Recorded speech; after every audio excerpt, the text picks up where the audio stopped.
우리 시간이 됐으니까 예배 드리겠습니다. 2월 마지막 주죠. 2월 27일 달빛교회 주일 예배 하나님께 드리도록 하겠습니다. 예배로의 부름으로 시작합니다. 너희 권능 있는 자들아 영광과 능력을 여호와께 돌리고 돌릴지어다. 여호와께 그의 이름에 합당한 영광을 돌리며 거룩한 옷을 입고 여호와께 예배할지어다. 아멘. 찬송가 새 찬송가 19장 찬송하겠습니다. 찬송하는 소리 있어 사람 기뻐하도다. 하늘 아버지의 이름 거룩하도다. 세상 사람 찬양하자. 거룩하신 하나님께 할렐루야 할렐루야 할렐루야 아멘. 하나님의 나라 권세 영원토록 있도다. 하나님 영광 나라 거룩하도다. 하늘 보좌 계신 주님 세상 주관하시도다. 할렐루야 할렐루야 할렐루야 아멘. 하나님의 크신 섭리 그 뜻대로 되도다. 우리 아버지의 뜻은 거룩하도다. 주여 속히 임하셔서 기쁜 나를 주옵소서. 할렐루야 할렐루야 할렐루야 아멘 아멘. 신앙 고백하겠습니다. 사도신경으로 신앙 고백합니다. 나는 전능하신 아버지 하나님 천지의 창조주를 믿습니다. 나는 그의 유일하신 아들 우리 주 예수 그리스도를 믿습니다. 그는 성령으로 잉태되어 동정녀 마리아에게서 나시고 본디오 빌라도에게 고난을 받아 십자가에 못 박혀 죽으시고 장사된 지 사흘 만에 죽은 자 가운데서 다시 살아나셨으며 하늘에 오르시어 전능하신 아버지 하나님 앉아 계시다가 거기로부터 살아있는 자와 죽은 자를 심판하러 오십니다. 나는 성령을 믿으며 공교회와 교제와 죄를 용서받는 것과 몸의 부활과 영생을 믿습니다. 아멘. 말씀을 교독하겠습니다. 교독문 16번째 시편 63편입니다. 하나님이여 주는 나의 하나님이시라.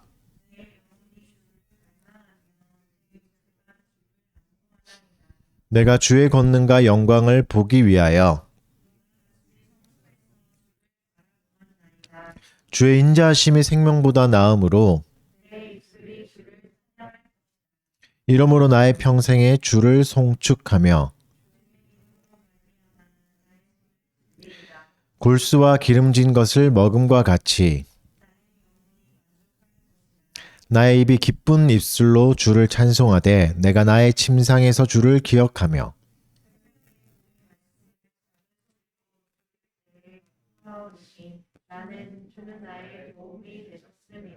다 같이 읽겠습니다. 내가 주의 날개 그늘에서 즐겁게 부르리이다. 아멘. 이 시간에는 저의 공적인 고백하는 시간입니다. 우리가 일주일 동안 살면서 하나님 앞에 또 지은 죄들 그리고 우리의 본질적인 성향들 하나님의 법을 미워하고 오히려 적극적으로 악을 행하였던 것들 돌아보면서 회개하는 시간 한 1분 정도 갖도록 하겠습니다.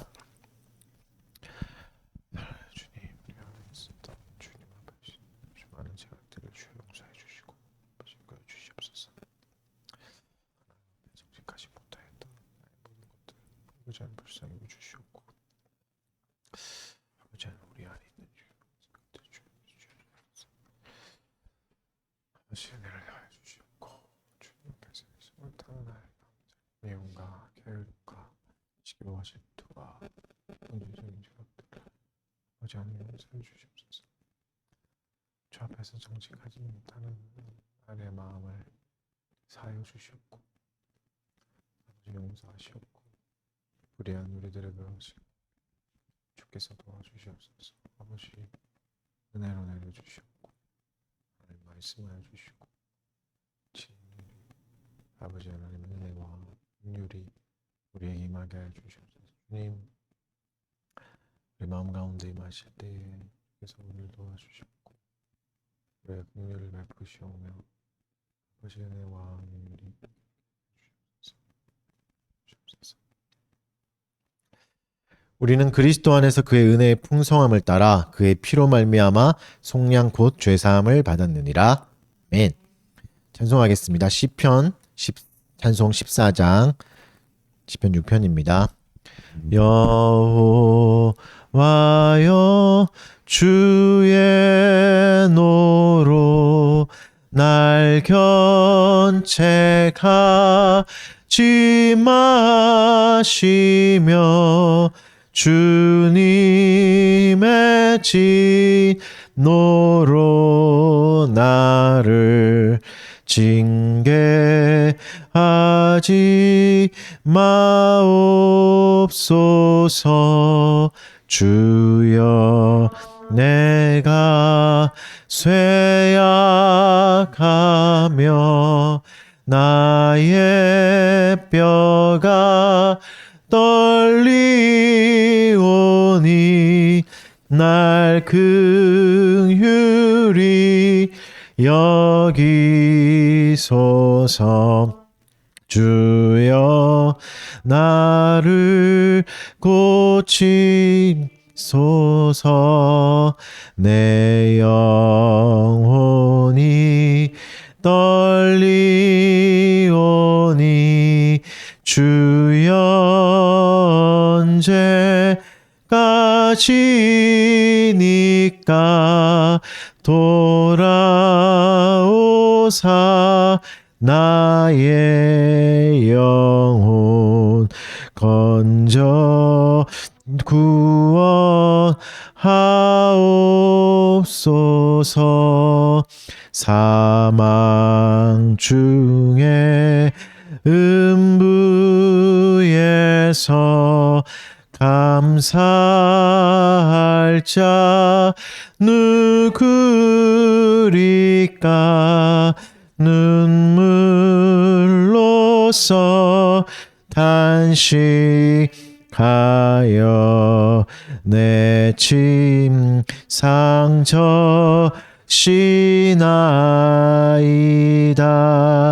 주여 내가 슬픔으로 나의 눈이 쇠하였고 모든 패저 인하여서 눈 어두워 졌나이다. 행악하는 자들이여 나에게서 떠날지라. 주가 나의 간구 듣고 나의 기도 받으시리. 아멘. 잠깐 제가 기도하겠습니다. 사랑하는 주님 감사합니다. 오늘도 우리를 불러주시고 또 주의 말씀으로 인도해 주시고 또 예배로 초대해 주신 것 감사합니다. 또 삼위 하나님의 영광을 기억하게 해 주시옵고 우리를 창조하신 목적들 기억하게 해 주셔서 그 목적대로 하나님을 예배하고 하나님을 높일 수 있게 하여 주시옵소서. 그 감사하는 것들 잊지 말게 하여 주시옵소서. 또 특별히 주님 우리의 본성적인 죄악을 고백합니다. 거룩하신 주의 말씀을 오히려 싫어하고 또 주의 복음을 때로는 부끄러워하고 때로는 우리가 너무나 강팍한 마음으로 또 하나님을 대적하며 또 이웃을 대적했던 우리의 순간들을 주여 회개하오니 용서하여 주시옵고 불쌍히 여겨 주셔서 주의 은혜가 임하게 하여 주시옵소서. 하나님 특별히 또 이 시간에 성령 하나님께서 함께하여 주셔서 우리의 마음과 생각과 말과 행동을 주관하여 주셔서 하나님 그것으로 통하여서 더욱더 주를 사랑하게 하여 주시옵고 더욱더 주의 말씀에 순종할 수 있는 그래서 정말 사랑해서 주께 순종하는 자가 될 수 있도록 우리를 인도하여 주시고 이끌어가 주시옵소서. 하나님 이 나라를 위해 기도드립니다. 특별히 이제 병들고 소외받고 또 어려움에 처해 있는 사람들 많습니다. 특별히 자영업자들 고통 가운데 있는 사람들도 너무나 많습니다. 이들을 위로하여 주시옵고 적절하고 또 지혜로운 나라의 돌봄이 있을 수 있도록 하나님 나라를 붙잡아 주시고 위정자들을 인도하여 주시옵소서. 또 곤경에 처한 자들 견딜 수 있는 힘을 허락하여 주셔서 이 어려움들을 이겨나가게 해 주시옵소서. 또 특별히 주님 또 우크라이나에 전쟁이 일어나서 많은 사람이 고통받고 있는데 특별히 노인과 아이들 또 여성들 하나님 보호하여 주시고 또 약자들 보호하여 주셔서 어려운 시간 안에 더 정말 이 고통받는 자들을 우리가 저 돌보게 하여 주시옵고 빠른 시간 안에 이 모든 것들이 해결되어서 아버지 더 이상 약자들이 고통받지 않을 수 있도록 도와주시옵소서. 온 세계가 그들을 위해 지켜보게 하시고 감시하게 하여 주시옵고 그들을 돕는 손길들 하나님 그치지 않도록 은혜를 내려 주시옵소서. 주의 몸된 교회 달빛교회를 위해서 또 기도드립니다. 주님 주의 말씀을 바르게 선포하는 교회가 되게 하여 주시옵고 또 충실하게 말씀대로 말씀이 주가 되어서 따라갈 수 있는 교회가 될 수 있게 해 주시옵소서. 은혜로운 건징이 있게 해 주시옵고 성례가 바르게 실행될 때까지 하나님 공부하고 준비하는 교회가 되게 해 주십시오. 그래서 오직 하나님의 영광만 드러내는 진실한 교회가 되게 하여 주시옵소서.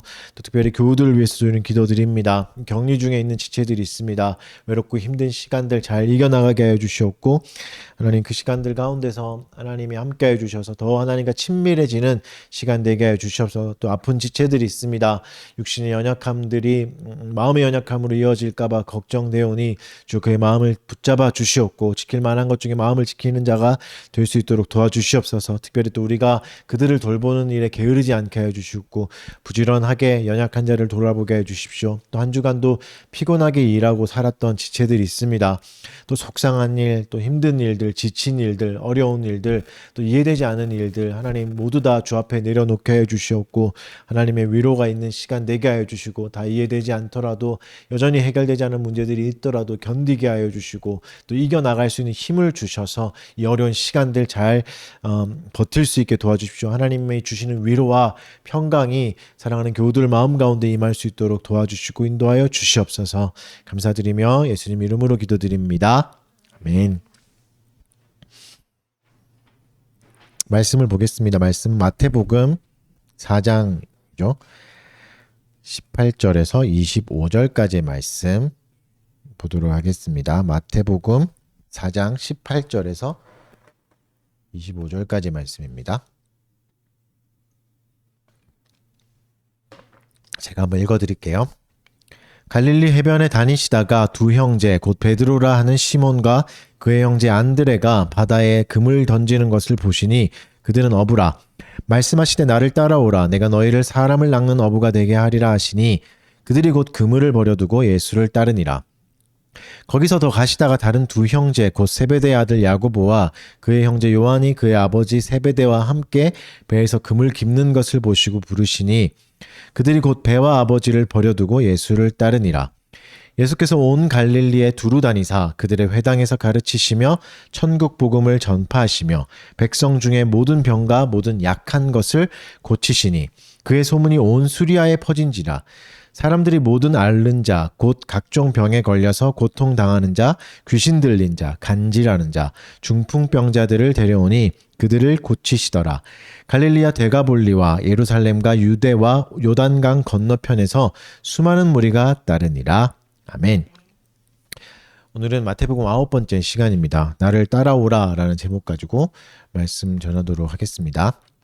오늘은 이제 읽어보신 대로 들으신 대로 예수님이 제자들을 부르시는 장면이죠. 너무 많이 들으셨고 잘 아시는 장면이죠. 왜냐하면 사복음서에서 다 다루고 있습니다. 근데 약간씩 다 달라요. 사복음서가 다른 게. 그래서 요거에 뭐 논쟁이 되기도 하는데 사실 논쟁할 거리는 아닙니다. 왜냐하면 이제 복음서마다 강조점이 달라서 그래요. 영화로 치면 그런 부분 있잖아요. 이렇게 영화가 이제 짤막짤막하게 나레이션으로 그 설명충이 등장해서 이제 설명으로 끝내는 것도 있잖아요. 그런 장면이 있고 또 어떤 중요한 장면은 슬로우가 걸려가지고 천천히 보여주는 장면이 있죠. 마치 이제 성경도 그렇죠. 그냥 이렇게 쑥 넘어가는 장면도 있고 굉장히 디테일하게 보여주는 장면이 있죠. 그 때마다 강조점이 달라서 그렇습니다. 이게 뭔가 다른 이야기를 하는 게 아니라 뭐 앞뒤가 안 맞는 게 아니라 달라서 그런 거죠. 그래서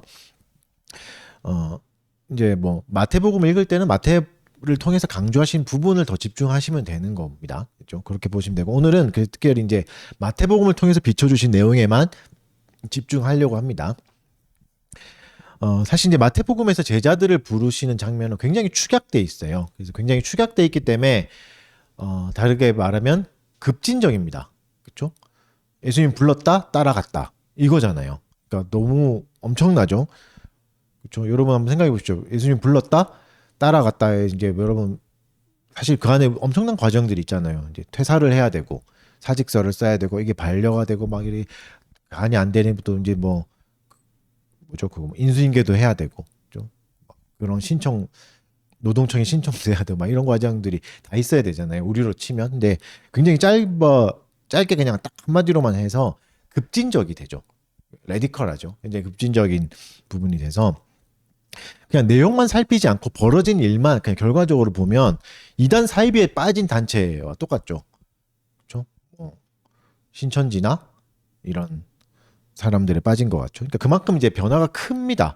굉장히 급진적이고 엄청 낙폭이 큰 변화가 일어나는 거죠. 그래서 이 본문을 잘못 읽을 때 어떤 생각이 드냐면 두려움이 들 수도 있습니다. 두려움이 들 수도 있죠. 마치 예수를 따라가는 게 직업을 다 버려야 될 것 같고 이런 거는 무가치한 일인 것 같고 가정도 포기해야 될 것 같은 두려움이 드는 거죠. 그렇다면 사실 잘 읽으신 거긴 해요. 사실은 제대로 읽으면 두렵긴 합니다. 아무 생각 없이 읽으면 오히려 대면대면한 건데 두렵기도 합니다. 근데 원래 목적은 두려움을 주는 건 아닙니다. 본문의 내용이 굉장히 두려울 수 있는 내용이긴 하지만 원래 목적은 두려움을 주는 건 아니죠. 그래서 몇 가지를 인식하고 가셔야 됩니다. 몇 가지 전제들 설명드리면 특별히 이제 오늘 제자들을 부르신 것은 특별한 직임으로 부르신 겁니다. 우리로 말하면 직분으로 부르신 거죠. 특별한 직분인 거죠. 그러니까 창설직이라고 하죠. 사도라는 직분으로 부르신 겁니다. 그래서 이게 공통된 일은 아니에요. 모든 제자들이 이래야 된다. 모든 예수 믿는 사람이 이래야 된다는 아닙니다. 그죠? 사도들을 부르시는 거죠. 사도들의 업무가 다르잖아요. 지금의 장로와 지금의 집사와 사도들의 업무는 완전 다릅니다. 그렇죠? 잘 아시죠? 성경을 봐도 그렇죠. 우리가 몇 주 전에 들었던 사도행전 설교에서도 잘 들으셨잖아요. 사도와 그때부터 달랐죠. 사도의 가장 큰 업무 중 하나는 직임 중 하나는 성경을 기록하는 것이죠. 그리고 또 뭐죠? 교회를 세우는 거. 교회를 개척하는 정도가 아니라 교회라는 개념 자체를 아예 만드는 거죠. 새롭게 만드는 일이어서 창설직이라고도 이제 부르기도 합니다. 아무튼 그런 일이기 때문에 일반화 시킬 수는 없습니다. 우리에게 다 100% 적용되지는 않아요. 특별히 또 오늘도 중요한 포인트 중에 하나가 예수님이 제자들을 부르셔서 교회를 세우시는 거죠. 이게 굉장히 중요합니다. 그래서 다시 한번 말씀드리지만 모든 제자들이, 모든 예수님을 따르는 사람들이 급진적인 헌신을 해야 되는 건 아닙니다. 모두가 직업을 버리고 전도만 해야 되는 일도 그걸 얘기하는 것도 아닙니다. 사도들만의 특별한 부르심이죠. 사도들이라고 해서 지금 이런 장면에서 어부를 버렸다고 해서 이들이 생계와 완전히 멀어졌다 이렇게 생각하셔도 안 됩니다. 왜냐하면 사도 중에 일한 사도도 있죠. 바울 사도가 유명하죠. 텐트 메이커로 천막 만드는 일을 했던, 물론 그게 항상 했던 건 아닙니다. 때에 따라서, 경우에 따라서, 상황에 따라서 할 때도 있었고 안 할 때도 있었던 거죠. 그런 경우도 있었던 거죠. 그래서 아무튼 오늘의 부르심을 일반화해서는 안 된다는 거. 왜냐하면 일반화하는 순간 굉장히 폭력적이 될 수도 있고, 그리고 이런 본문을 확 끌릴 때가 있는데 언제죠? 퇴사 욕구가 일어날 때. 아, 나는 진짜 예수님을 따르는데 지금 이거 뭐 하고 있나? 막 이럴 때 이제 이거 보고 퇴사해버리면 저처럼 될 수 있습니다. 두려워하셔야 됩니다. 그리고 이제 이런 메시지도 안 돼요. 사도들은 다 버리고 따랐는데 여러분은 왜 안 그럽니까? 그래서 이제 대표적인 메시지 중에 하나가, 잘못된 메시지 중에 하나가 제자와 뭐 무리를 분류시키는 거. 이건 사실 잘못된 겁니다. 왜냐하면 성경이 그렇게 나누지 않아요. 그러니까 제자와 무리를, 뭐 무리가 아니라 제자가 되는 이런 거 많이 들어보셨잖아요. 근데 그렇게 하는 순간 뭐가 생기는 거죠? 계급이 생기는 겁니다. 은연중에 계급을 만들고 나이가 너보다 더 우월한 사람, 이게 하이 클래스를 만드는 거죠. 그죠? 이거 어디서 하는 거죠? 다단계에서 하는 겁니다. 다이아몬드로 갈 수 있는 사람을 만들고. 그래서 무리와 제자를 구별하는 것도 사실은 성경이 그렇게 얘기하지 않아요. 이것도 안 좋은 표현입니다. 그리고 또 중요한 게, 오늘 본문을 잘 읽어보시면, 진지하게 읽어보시면 중요점을 찍는 거, 강조점을 찍는 게 어디에 있냐면 사도들의 엄청난 헌신의 그 강조를 찍지 않습니다. 사실 우리로 치면은 너무 엄청난 일이기 때문에 그거에 빠져 있다 보니까 너무 이게 사도들이 헌신한 거 여기에만 자꾸 갈 수 있는데, 오늘 본문은 오히려 그것을 얘기하지 않아요. 뭘 얘기하죠? 얻은 것을 얘기합니다. 버린 것을 상세하게 얘기하지 않고, 물론 얘기는 하지만 그걸 얘기하지 않고 가리키는 거는 어디냐면 얻은 겁니다. 이들이 이걸 버리고 뭘 얻었는가, 이 얘기를 하는 게 핵심인데, 우리가 너무 두렵다 보니까 마치 그것까지 못 가고 여기서 그쳐버릴 수 있는데, 그러니까 두려움은 잠깐 보관해 놓으시고 본문을 살펴보셨으면 좋겠습니다. 그리고 또 한 가지 더, 이제 자꾸 몇 가지 이제 설명할 게 너무 많아서 죄송한데, 이들을 일보다, 생계를 이어가는 일보다 더 고귀한 일로 부르셨다, 이렇게 생각하셔도 안 됩니다. 왜냐하면 이렇게 되면 뭐가 생기죠? 성속이원론이 생기죠. 그러니까 성속이원론으로 해석하기 딱 좋은 본문이에요. 그러니까 일은 하찮고, 내가 벌이하는 건 되게 하찮고, 회사 다니고 돈 버는 건 되게 하찮고, 이렇게 되게 나와서 설교하는 건 되게 좋은 일이고 거룩한 일이고, 이렇게 보는 게 성속이원론이잖아요. 그러니까 이렇지 않아요. 이거는 예수님의 명령에서 명확하게 드러납니다. 그러니까 더 거룩한 일로, 더 고귀한 일로 부르신 게 아니에요. 똑같은 겁니다. 그래서 아무튼 요 관점을 가지고 오늘 두려움을 잠깐 내려놓으시고 본문을 보시고 사도들이 얻은 건 뭔가, 이거에 좀 주목해서 보셨으면 좋겠습니다. 오늘 본문은 크게 세 부분으로 나누죠. 베드로와 안드레를 부르시는 장면이 있고, 이제 그 다음에 요한과 야고보 부르시는 장면, 그리고 예수님의 전체 사역을 요약하는 간략한 부분입니다. 먼저 18절과 20절은 첫 부분인데 베드로와 안드레를 부르시는 장면이죠. 그래서 여기서 핵심 단어가 나오는데 다니시다가 라는 단어가 나오죠. 다니시다가. 우리가 본문의 앞부분을 읽으셔서 이제 기억이 나시겠지만 예수님이 지금 어디 계시죠?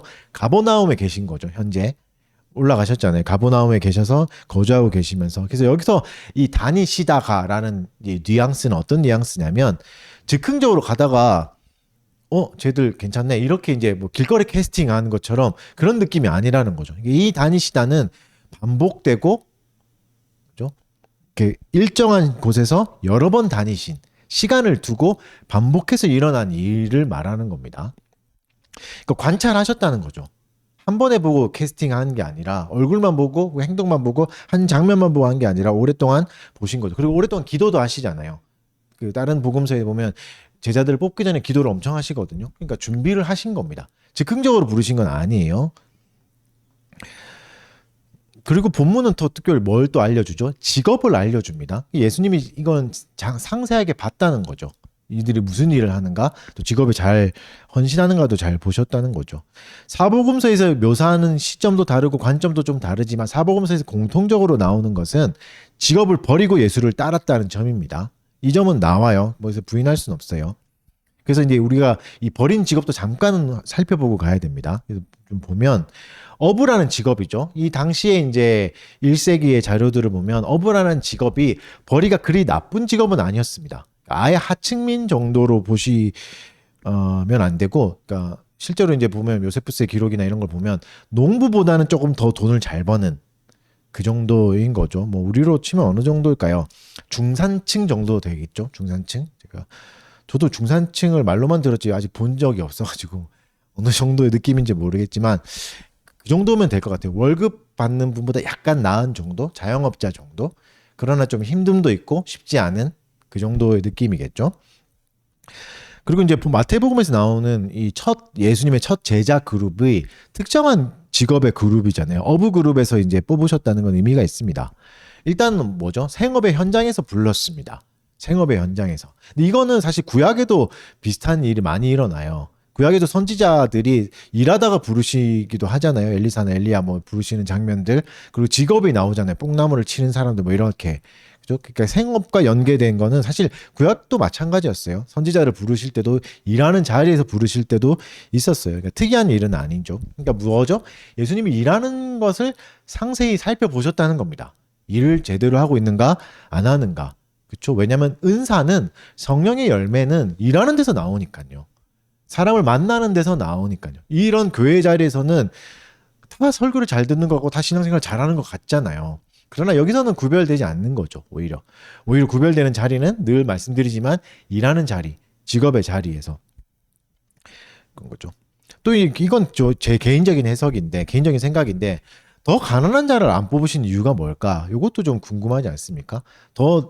그러니까 사실 성경의 주된 포인트 중에 하나가 그거잖아요. 약한 자를 들어서 강한 자를 부끄럽게 하신다는 게 중요한 사상 중에 하나인데 그렇다면 더 하층민들, 더 가난한 사람들 뽑으셔서 부끄럽게 할 수도 있잖아요. 근데 너무 가난하다고 말하기는 애매해요. 그리고 부자라고 말하기는 애매한 딱 중간층을 뽑으신 게 뭘까?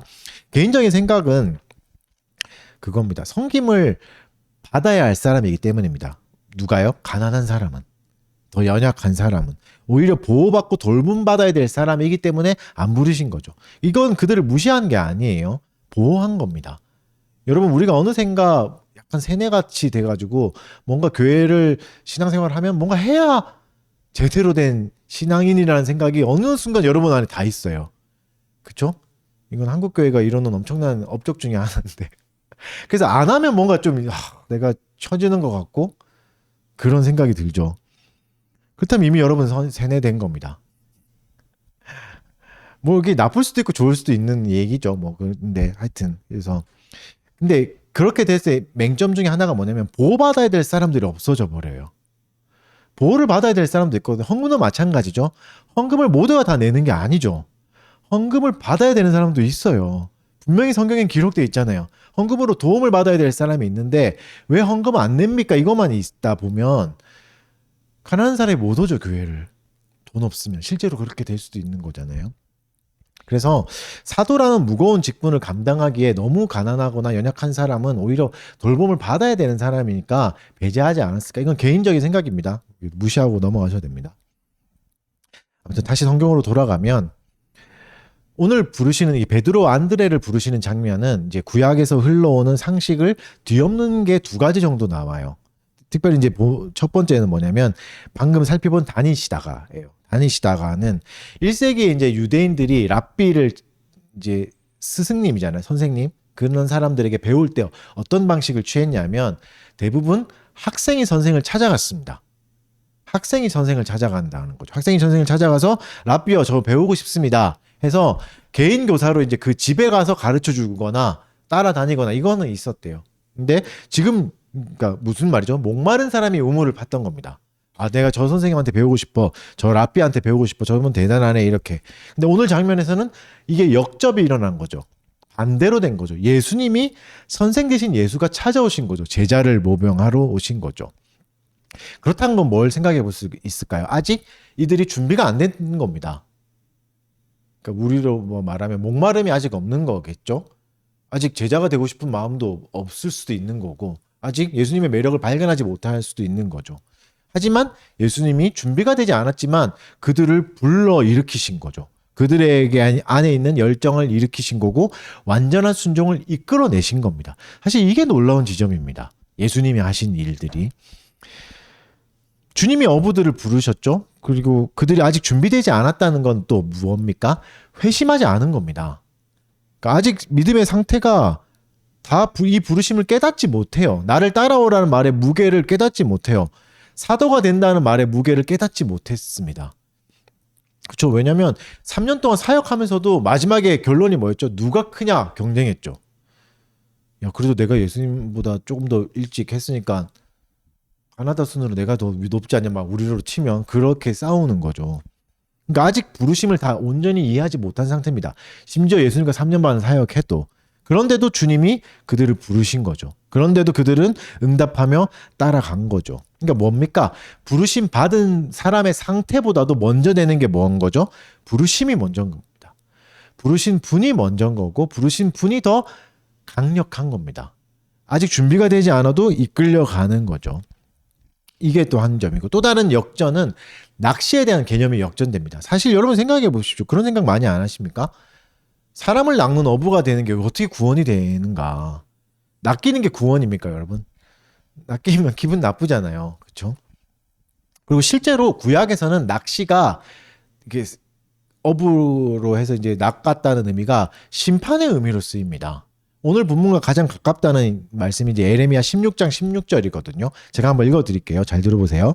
여호와의 말씀이니라 보라 내가 많은 어부를 불러다가 그들을 낚게 하며 그 후에 많은 포수를 불러다가 그들을 모든 산과 모든 언덕과 바위 틈에서 사냥하게 하리니 무슨 말이죠?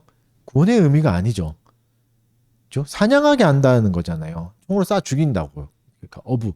그러니까 바다에 있는 것들 잡아 죽이고 산에 있는 거 잡아 죽인다는 게 사실 요 예레미야 앞뒤로 보면 다 심판의 메시지입니다. 그러니까 낚시는 심판이에요. 하나 더 아모스 4장 2절도 읽어드릴게요. 주 여호와께서 자기의 거룩함을 두고 맹세하시되 때가 너희에게 이를지라 사람이 갈고리로 너희를 끌어가며 낚시로 너희의 남은 자들도 그리하리라. 좋은 뉘앙스가 아니죠. 그냥 딱 들어봐도 갈고리로 끌고 간다. 남은 자 하나도 없이 다 싹쓸이해 버릴 거야. 이런 심판입니다. 하나 마지막으로 볼게요. 하박국 1장 14절 17절 말씀 14절부터 17절 읽어드릴게요. 주께서 어찌하여 사람을 바다에 고기 같게 하시며 다스리는 자 없는 벌레 같게 하시나이까. 그가 낚시로 모두 낚으며 그물로 잡으며 투망으로 모으고 그리고는 기뻐하고 즐거워하여 그물에 제사하며 투망 앞에 분향하오니 이는 그것을 힘입어 소득이 풍부하고 먹을 것이 풍성하게 됨이니이다.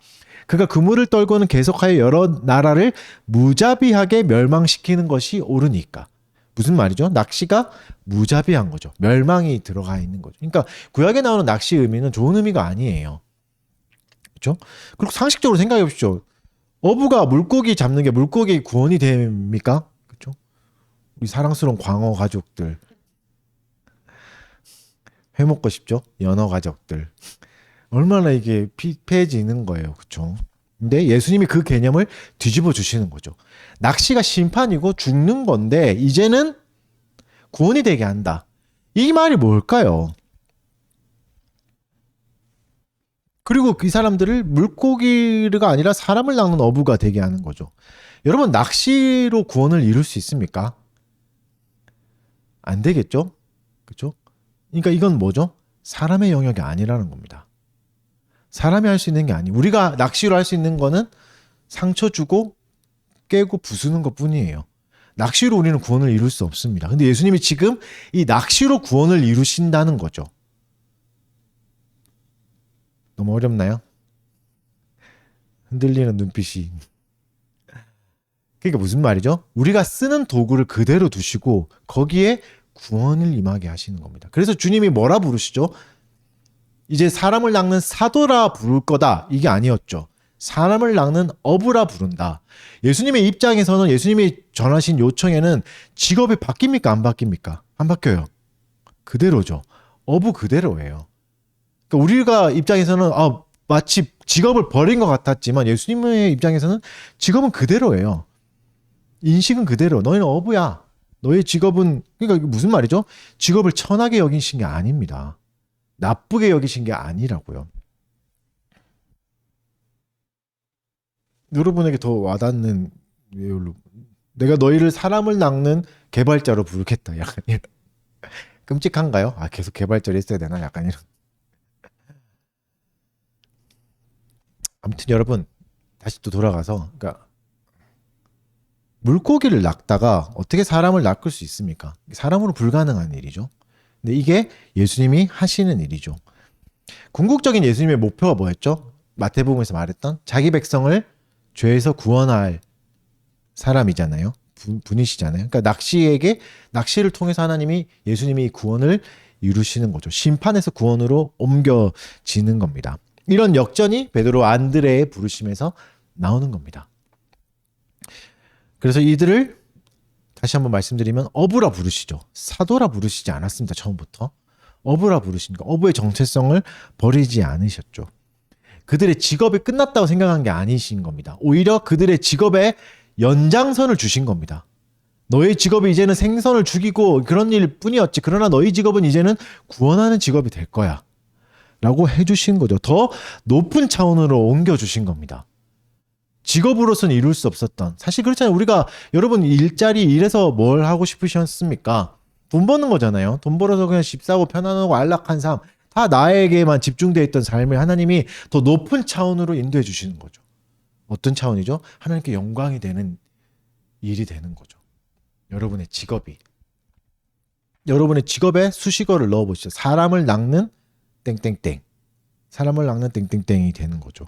더 높은 자원으로 가시는 거예요. 사람의 능력으로 닿을 수 없는 영역으로 예수님이 옮겨주시는 겁니다.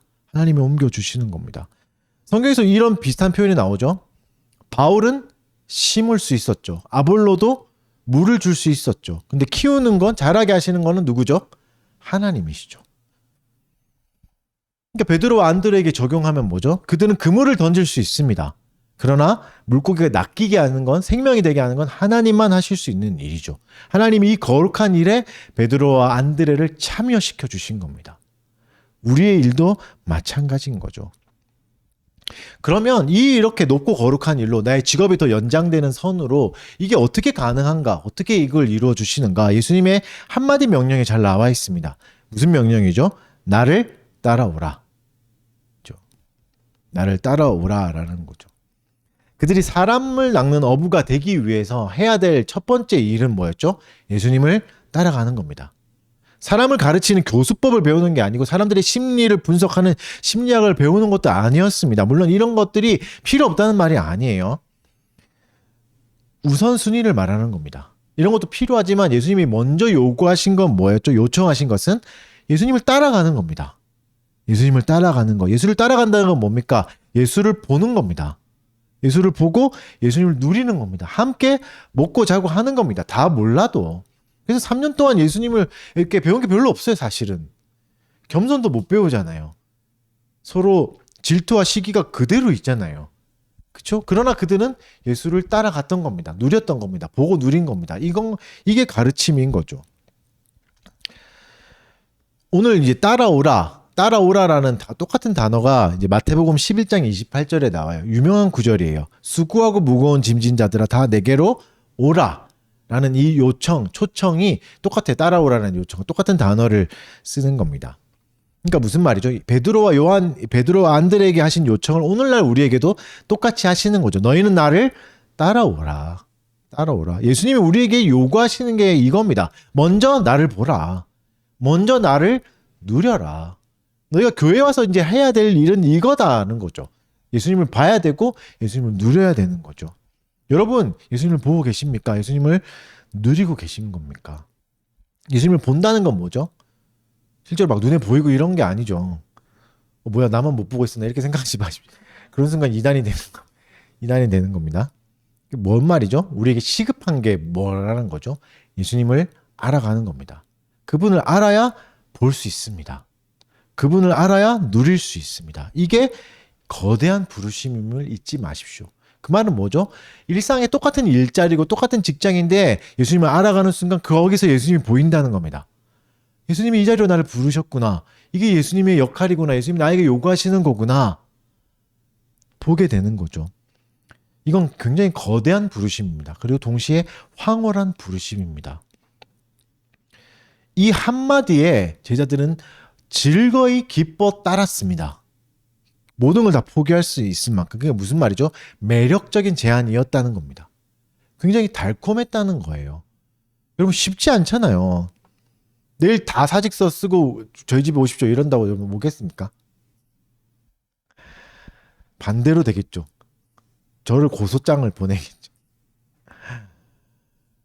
여러분 이게 굉장히 매력적인 제안입니다. 예수를 따라오라는 거. 그래서 여러분 우리가 기도해야 될 건 이겁니다. 이 제안이 매력적으로 들릴 수 있도록 기도해야 됩니다.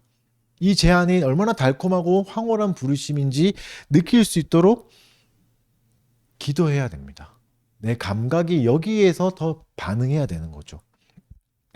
이것이 달콤함인 걸 알아가는 사람이 되셔야 됩니다.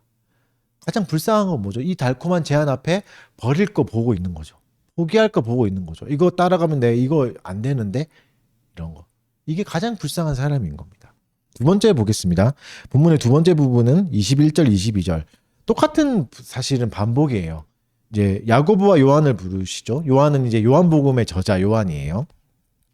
거의 앞에 본문의 반복이에요. 근데 특이한 점이 있습니다. 다른 점만 좀 보면 세베대의 아들이라는 표현이 계속 나와요. 두 번이나 나오거든요. 아까도 말씀드렸죠. 굉장히 요약된 장면이잖아요. 근데 여기서 두 번이나 반복했다는 건 굉장히 큰 시사점이 있고 강조하고 싶다는 말이죠. 아버지를 강조합니다. 이들의 아버지가 누구였는가? 이들이 누구의 아들이었는가를 강조하는 거죠. 무슨 의미일까요? 이들이 버리게 될 아버지에 대해서 이야기를 이제 쌓아가는 거죠. 요즘 말하는 빌드업 하고 있는 거죠. 무엇을 버리게 되는가를 알려주는 거죠. 그리고 또 베드로와 안드레와 다른 점은 베드로와 안드레는 그물을 던지는 중이었습니다. 배에 있다는 표현은 없었어요. 그물을 던지는 중. 그러니까 물속에서도 던질 수 있잖아요. 물고기를 잡는 법이 배에서도 이렇게 할 수 있지만 그냥 물속에 서서 이렇게 던질 수도 있는 거죠. 하여튼 그런 장면이 있고. 근데 야고보와 요한은 배가 있어요. 그렇죠? 약간 더 부자의 느낌도 있는 거죠. 그리고 아버지와 그물을 수선하고 있습니다. 낚시가 끝난 장면이죠. 끝나고 수선하잖아요. 찢어진 그물들을. 그러니까 어업의 방법이 약간은 달랐다는 거. 요거는 뭐 상식적으로 알 수 있는 거죠. 이들 또한 예수님이 어떻게 하시는 겁니까? 직접 찾아갑니다. 이들이 끝날 때를 보시고 찾아가신 거죠. 가장 위대한 랍비가 수강생을 직접 모집하는 겸손한 방법을 취하신 거죠. 그 야고보와 요한 또한 삶의 현장 한가운데서 예수님을 만나고 그분의 부르심을 듣게 됩니다. 그리고 이들은 아버지와 배를 버려두고 예수님을 따랐습니다. 다시 한번 말씀드리지만 이들이 버린 것은 엄청나게 큰 거예요. 그 마가복음 10장 28절에서 베드로가 이렇게 말하잖아요. 유명한 구절이죠. 베드로가 여자와 이르되 보소서 우리가 모든 것을 버리고 주를 따랐나이다. 이건 진짜입니다. 거짓말이 아니죠.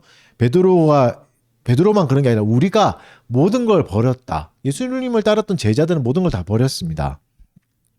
그러니까 그들의 희생을 결코 작다고 말할 수는 없습니다. 그들의 희생의 방점이 찍혀져 있지는 않지만 그렇다고 해서 그들의 희생을 무시하지도 않습니다. 오늘 본문은. 아무튼 다시 말씀드리면 오늘 본문은 그들의 희생에 중점을 찍지는 않아요. 오히려 본문의 주인공은 누구죠? 예수님입니다. 그들을 부르신 부르심인 거죠. 그리고 우리가 집중해야 될 건 이 신적인 부르심입니다. 황홀한 부르심이죠.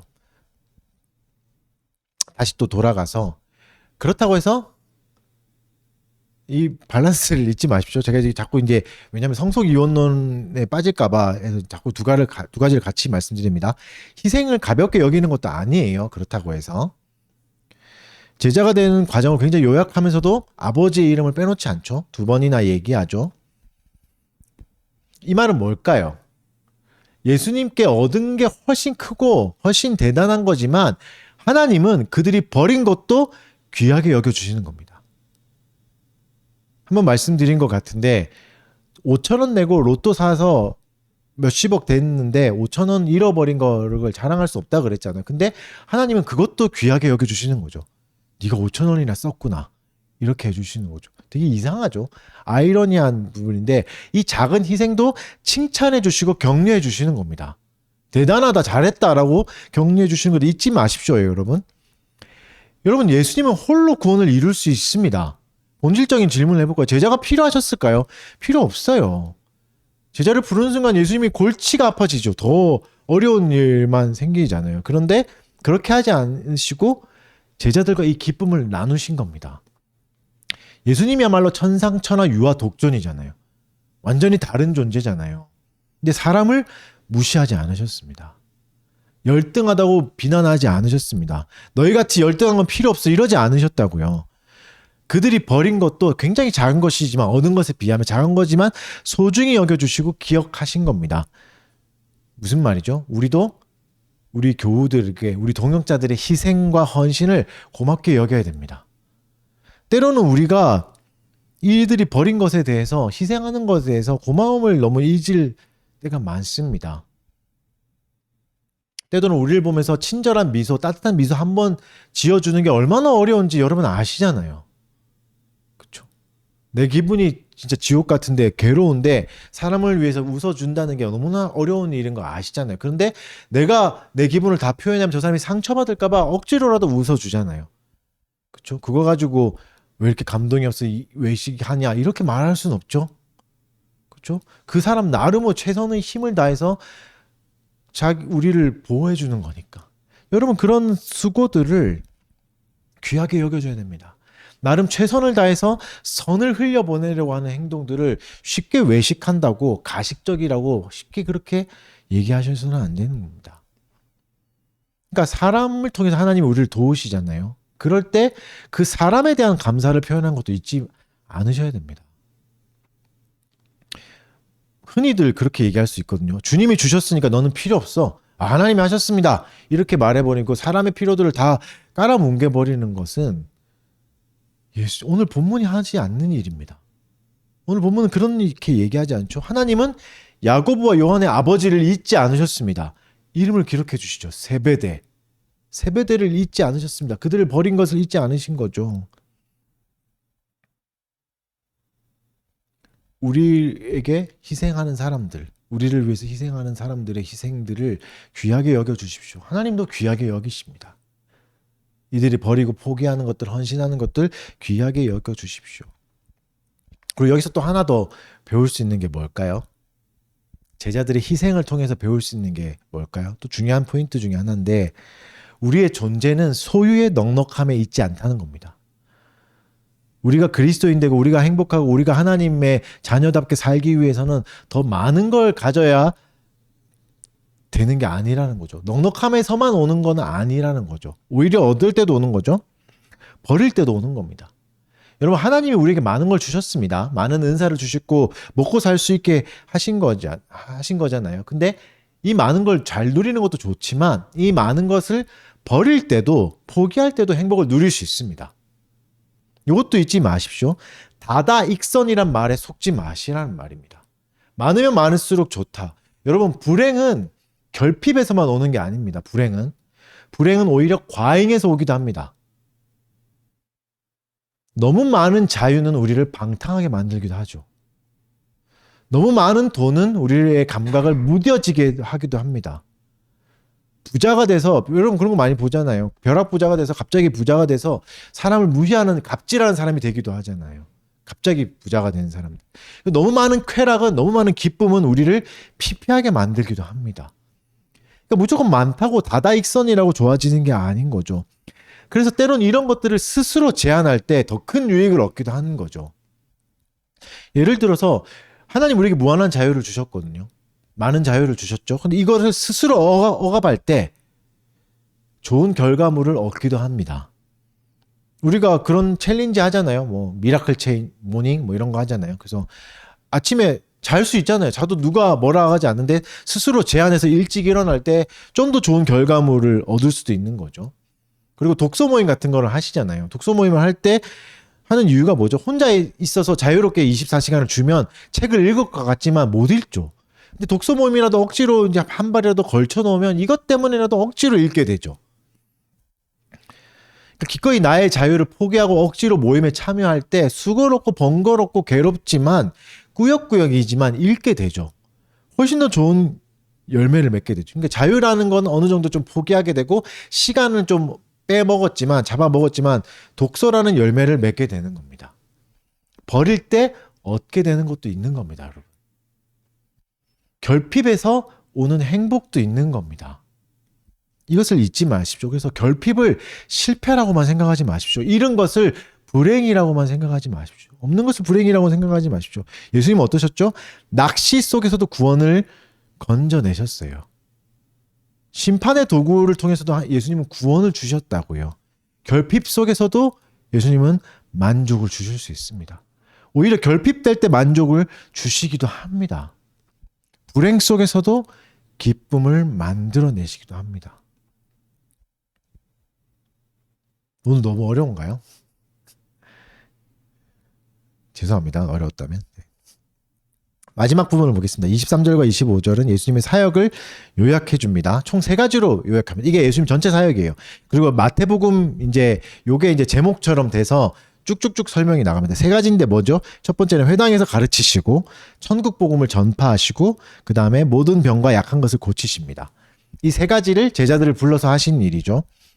제자들이 예수를 따르면서 함께 가르침을 받고 복음을 전파하시는 걸 듣고 모든 병이 치료되는 것을 목격했죠. 그리고 이 예수님이 승천하신 뒤에는 제자들도 똑같이 사역을 감당합니다. 그리고 마태복음 뒷장 5장부터는 요것들이 설명이 쭉 나가요. 5장부터 7장은 산상수훈이잖아요. 이게 뭐죠? 가르치시는, 전파하시는 게 나오고 8장부터 10장까지는 병과 약한 것을 고치시는 장면이 나옵니다. 이 사역을 이제 요약해 주는 거죠. 이제 뭘 얘기하겠다 하고 하면서 이제 쭉 이렇게 나가는 거죠. 다시 말하지만 3가지입니다. 3가지 뭐죠? 가르치시는 일들, 회당에서 가르치시는 일들, 그리고 천국 복음을 전파하시는 일들. 요 2가지는 좀 비슷한 일이죠. 가르치다, 전파하다. 내용은 비슷합니다. 아마 방식이 좀 달랐을 것으로 추측됩니다. 회당에서 가르치셨다는 것은 공식적으로 초청받았을 수도 있고 공식적인 시간이 있거든요. 발언 시간. 그 시간에 공식적으로 하신 거일 수도 있고 이렇게 유추해 볼 수 있고, 전파라는 거는 약간 선포니까 비공식적인 자리, 그러니까 때를 얻든지 못 얻든지 전할 때가 있잖아요. 그때 그러니까 비공식적으로 사람을 만났을 때 전파하신, 이게 이렇게 볼 수 있는 겁니다. 아무튼 2가지의 공통점은 가르치셨다는 겁니다. 어떤 방식이든 예수님은 가르치신 겁니다. 그러니까 기독교의 특성이 나옵니다. 기독교는 무지성의 종교가 아닙니다.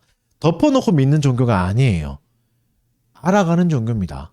지성이 기반되는 종교입니다. 가르치고 전파하는 종교입니다. 그래서 바로 다음 내용부터 5장부터는 이 가르치신 내용이 계속 이어지는 거죠. 핵심적인 내용입니다. 5장부터 6장 7절은. 그렇죠? 하나님이 누구시고 예수님이 누구신지 가르쳐 주셨죠. 그리고 이것을 믿고 받아들이는 사람은 어떻게 살아야 되는가도 알려주신 거죠. 이게 되게 중요한 사역입니다. 그리고 또 잊지 말아야 될 거. 이 중에 3가지 중에 1가지를 차지하는 3분의 1을 차지하는, 무려 30% 이상을 차지하는 게 뭐죠? 모든 병과 모든 약한 것을 고치시는 것. 이것도 굉장히 중요한 포인트 중에 하나입니다. 무시할 수 없는 포인트 중에 하나죠. 여기서 상식 하나만 얘기하고 가겠습니다. 오늘 자꾸 길어져서 죄송한데, 모든이란 단어가 나오잖아요. 성경에서 모든이란 단어가 나올 때는 하나도 빠짐없이 모두 다를 말하는 게 아닙니다. 예수님이 모든 병을 고치셨다고 해서 하나도 빠짐없이 모든 병자를 다 고치신 건 아니죠. 예수님의 시대에도 병으로 죽는 사람이 있었잖아요. 그렇죠? 이 말은 모든이란, 성경에서 모든이라는 건 뭐 무슨 뜻인지 아시겠죠? 그래서 많은이란 뜻입니다. 굉장히 많은 걸 고치셨다 할 때 모든을 씁니다. 그래서 모든 사람을 구원하신다고 할 때는 많은 사람을 구원하신다는 거죠. 한 명도 빠짐없이라는 의미는 아니에요. 요거는 상식으로 알고 계십시오. 그래서 오늘은 마지막으로 요걸 좀 집중했으면 좋겠는데, 3분의 1을 할애해서 예수님의 제 병을 고치신 것을 얘기하잖아요. 아까도 말했듯이 마태복음 굉장히 요약돼 있거든요. 축약돼 있는데 아까 세베대를 굉장히 자세히 보여주죠. 아버지를. 그리고 또 하나 더, 예수님께 나온 병자들을 설명합니다. 우리 마태복음 4장 24절을 같이 한번 읽어봅시다. 마태복음 4장 24절, 오늘 본문이죠. 갑자기 속도를 늦춰서 자세히 설명을 하시는 장면이거든요. 읽어보겠습니다. 시작. 그의 소문이 온 수리아에 퍼진지라. 모든 앓는 자, 곧 각종 병에 걸려서 고통당하는 자, 귀신 들린 자, 간질하는 자, 중풍병자들을 데려오니 그들을 고치시더라. 모든 앓는 자는 뭡니까? 모든 각종 병에 걸려서 고통당하는 사람들이죠. 그리고 이 병을 또 세분화해 주십니다. 귀신 들린 자, 간질하는 자, 중풍병자들. 수많은 병자들이 있었을 거 아니에요. 많은 병자 중에. 모든 병을 고치셨으니까. 근데 특히 이들을 언급한 이유가 뭘까? 이유가 있으시겠죠? 명확하게 언급은 하지 않지만, 이유가 뭐다 명확하게 얘기는 하지 않지만 중요하게 언급합니다. 그리고 그들을 귀하게 여겨주셨기 때문에 이들이 앓고 있는 병도 기록해 주신 거죠. 한번 생각해 보십시오. 1세기 유대에서 이런 병에 걸렸던 사람을 한번 생각해 보십시오. 다들 어떻게 생각했겠습니까? 지금도 2000년이 지난 우리 한국에서도 이런 병에 걸리면 어떻게 생각하겠습니까? 저주받은 사람이다. 재수 없는 사람이다. 불행한 사람이다. 라고 생각했겠죠. 그러니까 어떻게 되죠? 사회에서 환영받을 수는 없습니다. 피하게 되고 손가락질하고 피해 다니고, 그러니까 그들이 정상적인 사회생활을 못하겠죠. 우리 사회도 2000년이나 지난 지금에도. 근데 유대에서는 병은 곧 하나님의 저주잖아요. 버림이잖아요. 더 강한 느낌이잖아요. 근데 이런 병을 가진 사람들은 어렵죠. 특히 중풍병자들은 정신적인 문제는 없는 거잖아요. 귀신 들리거나 간질하는 거나, 간질이 발작이잖아요. 근데 중풍병자들은 육체적 한계가 있는 거죠. 물론 신약 성경에 나오는 중풍병자는 지금의 중풍병자는 약간 다릅니다. 어떤 뉘앙스에 더 가깝냐면 마비된 사람에 더 가깝습니다. 뭔가 마비된 사람들. 그래서 다리를 저는 사람들을 종종 이제 신약 성경에서 중풍병자라고 표현하기도 해요. 다리를 저는 사람들. 그러니까 아무튼 본문에 나오는 중풍병자는 거동이 불편한 사람이에요. 그러니까 1세기 유대에서 걷는 게 불편하다는 것은 사회적 죽음입니다. 왜죠? 4장까지 우리가 마태복음 4장을 걸으면서 예수님의 특징을 보면 뭐 어떻죠? 예수님은 걸어 다니셨어요. 걸어서 모든 걸 다 하셨잖아요. 그러니까 1세기 유대에서는 걷는 문화입니다. 못 걸으면 어떻게 되죠? 사회생활이 안 되는 거죠. 동물을 이용하는 게 모두에게 다 허락된 일이 아니었고, 동물도 흔하지 않았고, 쉽게 쓸 수 없는 게 이 사회에서 걷지 못하는 것은 사회적인 죽음입니다. 사람들과 어울릴 수도 없고, 가끔 이제 예수님처럼 기적을 일으키는 랍비들이 등장하기도 했었거든요. 기록을 보면 그게 진짜인지 아닌지는 모르겠지만, 아무튼 이런 랍비들이 등장했을 때 마비된 사람은 그 사람을 찾으러 가지도 못하는 거죠. 마비된 사람은 아까 말했듯이 랍비를 찾아갈 수 없어요. 가르침도 못 받고 소외되고, 가르침에서 사회적인 그거에서 계속 소외되는 거죠. 예수님이 하신 일이 뭐죠? 이런 낮고 소외된 사람들을 만나 주신 겁니다. 고쳐 주신 겁니다. 사람을 낚는다는 건 이런 겁니다, 여러분. 사회에서 버림받은 사람들을 다시 사회로 나갈 수 있게 도와주는 겁니다. 예수님을 가르쳐주고 복음을 전파하고 여기서 끝나는 게 아니라 뭘 하시는 거죠? 다시 사람들에게 사랑을 받을 수 있고 사랑을 줄 수 있는 존재로까지 자랄 수 있게 해주는 거죠. 여기까지 도와주는 거죠. 여기까지 하신 거죠. 여러분, 힘든 세상에서 하나님이 우리를 구원해 주셨다는 말은 이것도 포함되어 있는 겁니다. 하나님 우리를 구원해 주셨다는 것은 사회 생활을 할 수 있게 하신다는 것도 포함되어 있는 겁니다. 지하철에서 복음을 외치는 일도 해야죠. 그것도 귀한 일이죠. 그게 왜 나쁜 일이겠습니까? 하지만 그게 다는 아니라는 겁니다. 사람들이 세상에서 다시 살아갈 수 있게 도와주는 것까지도 예수님의 사역이었고, 사람을 낚는 일에 포함되어 있는 일입니다. 중요한 일이었고, 오히려 더 지면을 할애해서 상세하게 설명하신 겁니다. 우리도 이 일을 해야 됩니다. 어떤 일이요? 사람들이 다시 세상에 나갈 수 있게, 사회생활을 할 수 있게 도와주는 일. 왜요? 예수님 사역을 생각해 보시죠. 예수님은 진짜 임팩트 있게 사역하셨거든요. 딱 3년 정도만. 그 중에 3분의 1을 이걸 하신 겁니다. 병자들을 고치시는 거. 아까도 말씀드렸듯이 5장부터 7장까지 예수님 가르치신 내용이라고, 8장부터 10장까지는 치료하는 얘기가 쭉 나와요. 굉장히 중요하게 여기신 거죠. 그냥 넘어갈 수 없는 분량입니다. 복음 전하는 게 중요하지, 예수를 아는 게 중요하지, 예수 외쳐야지 중요하지, 여기서 끝나지 않았다고요. 이들이 다시 사회에 복귀하고 살아갈 수 있게 하는 것도 우리의 사명에 포함되어 있는 겁니다. 말씀의 결론을 맺겠습니다. 오늘은 마태복음 4장 마지막 부분을 봤죠. 예수님은 제자를 부르셨고, 제자들은 그 부르심에 즉각 응답했습니다. 모든 것을 버리고 급진적으로 예수를 따랐습니다. 그러면 뭐죠? 우리도 예수님께 초청을 받았다면 이전의 삶과는 작별해야 됩니다. 직업을 버리라는 얘기가 아닙니다. 삶의 방식을 버리는 거죠. 때로는 그것이 힘들고 어려울 수 있습니다. 하지만 가치 있는 일이고, 이것이 더 귀한 거라는 걸 사람들에게 보여줘야 됩니다. 사람을 낚는 어부가 되게 하겠다는 것은 어떤 의미입니까? 심판 속에 찾아온 구원을 적용하고 전파하는 일입니다. 거기에 우리는 뭘 사용해야 되죠? 우리의 지성을 사용해야 됩니다. 머리를 써야 됩니다. 얻은 것이 무엇인지 살펴봐야 됩니다. 무엇을 얻었는가? 하나님은 우리에게 뭘 주셨죠? 예수 그리스도를 주셨습니다. 예수 그리스도는 우리의 지성의 주인도 되어 주셨습니다. 그래서 그분을 생각하고 그분을 풍성하게 누리셔야 됩니다. 또 해야 될 건 뭐죠? 약자에 대한 관심입니다.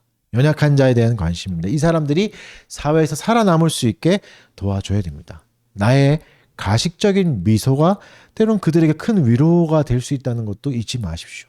나의 친절한 태도가 그들을 살릴 수 있다는 것을 잊지 마십시오. 나의 한 번의 친절한 태도가 그 사람의 하루를 구원할 수도 있습니다. 그리고 또 잊지 마셔야 될 거, 나 또한 약자라는 걸 잊지 마십시오. 나 또한 도움이 필요한 사람이라는 걸 잊지 마십시오. 하나님이 우리를 섬기는 자로만 부르신 건 아닙니다. 사도로만 부르신 게 아닙니다. 때로 우리도 도움을 받아야 됩니다. 그리고 도움을 누려야 됩니다. 이걸 자존심 상해하지 마십시오. 이것을 내가 뭔가 잘못된 상태라고 생각하지 마십시오. 교회는 이런 것입니다. 가르치고 섬기기도 해야 되지만 때로는 누리기도 해야 됩니다. 누리는 것만 해야 될 때도 있습니다. 그것이 나쁜 게 아닙니다. 흔히 말하는 농담처럼 말하는 전군의 간부와 모두가 다 임원처럼 되고 모두가 다 뛰는 게 이상적인 교회가 아니에요. 더 이상한 교회입니다. 그게. 예수님이 만드신 공동체에는 그런 적이 한 번도 없었습니다. 모두가 다 와가지고 모두가 다 사회생활 열심히 하고 모두가 다 사도가 되고 모두가 다 가르치고, 아니요, 그렇지 않았습니다. 상처 입은 자는 쉬어야 되고 누려야 됩니다. 섬기다 보면 낫는 게 아니라, 섬기다 보면 알게 되는 게 아니라 건강해져야 섬기는 거고 알게 돼야 섬기는 겁니다. 나를 따르라는 예수님의 부르심을 잊지 마십시오. 기억하십시오. 뭐죠? 복음을 배우고 전파하는 것을 들으십시오. 그리고 나의 한계를 뛰어넘어서 이웃을 사랑하십시오. 작은 자에 대한 관심을 끄지 마십시오. 이게 우리가 예수를 따르는 자가 오늘날도 계속 적용해야 될 일입니다. 무엇을 잃을까 두려워하시는 게 아니라 어떻게 살아가야 될까 고민하셔야 되는 거죠. 이렇게 살아가시는 달빛교회 교우들 되시길 바랍니다. 찬송합시다. 새 찬송가 449장 예수 따라가며 찬송하겠습니다. 예수 따라가며 복음 순종하면 우리 행할 길 환하겠네. 주를 의지하며 순종하는 자를 주가 늘 함께 하시리라.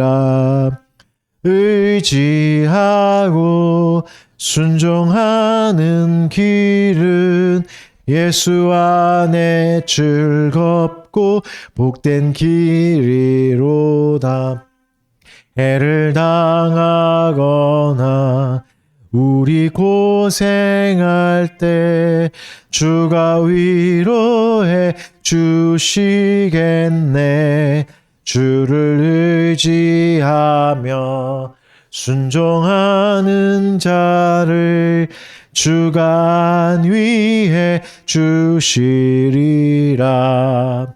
의지하고 순종하는 길은 예수 안에 즐겁고 복된 길이로다. 남의 짐을 지고 슬픔 위로하며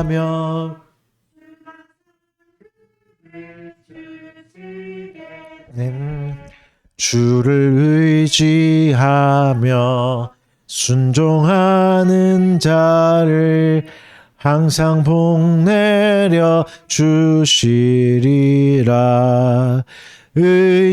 의지하고 순종하는 길은 예수 안에 즐겁고 복된 길이로다.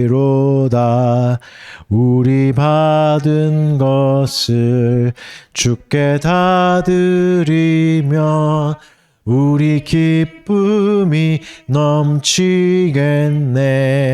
주를 의지하며 순종하는 자를 은혜 풍성케 하시리라.